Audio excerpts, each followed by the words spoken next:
taking the concept of multinationals a little bit further, it's fair to say that basically crime follows money, leverages money.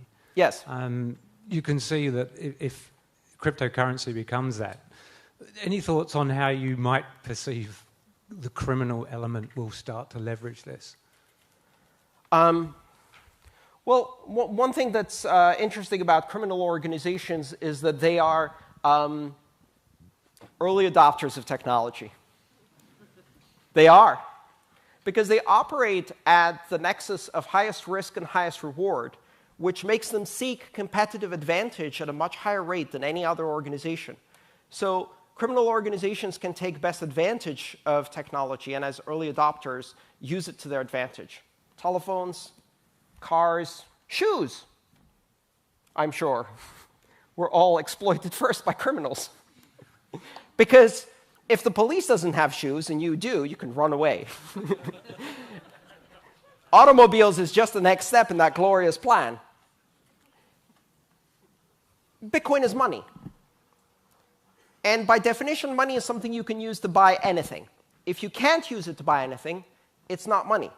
It's a voucher, it's a loyalty card, it's a gift card, but it's not really money. If it comes with restrictions on how you can use it, it's not money. It's lost the fundamental principle of medium of exchange.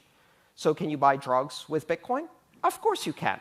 Otherwise, it wouldn't be money. Now, I could place a bet for you that it would be a lot easier to buy drugs with New Zealand dollars than it is with Bitcoin. But you're right. Criminals will use money. What we need to understand is that the tool is not the crime. The tool has never been the crime. And societies that try to banish the use of hammers because hammers can be used to hit someone over the head or build a Habitat for Humanity home are going down the wrong path. The truth is that as human beings, 99.9% of us are going to use money to feed our children, to give them healthcare, sanitation, and education, to give them a better future. That's what human beings do with money.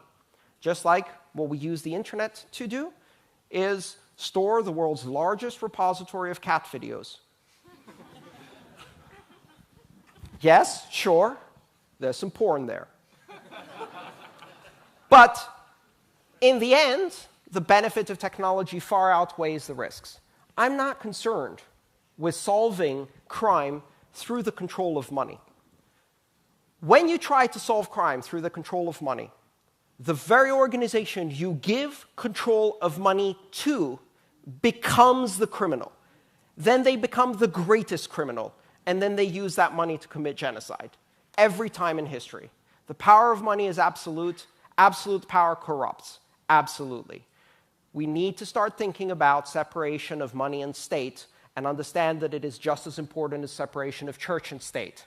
Money in the control of single governments. Maybe in New Zealand it works well. Great, you have one of the 5% benevolent governments in the world. The rest are not like that. The rest abuse the power of money to punish their political opponents. They use the bank controls not to stop criminals, but to stop their political opposition. Just ask Putin. It's part of his playbook. When you give control over money in order to fight crime, the person you give control to is the crime, the greatest crime.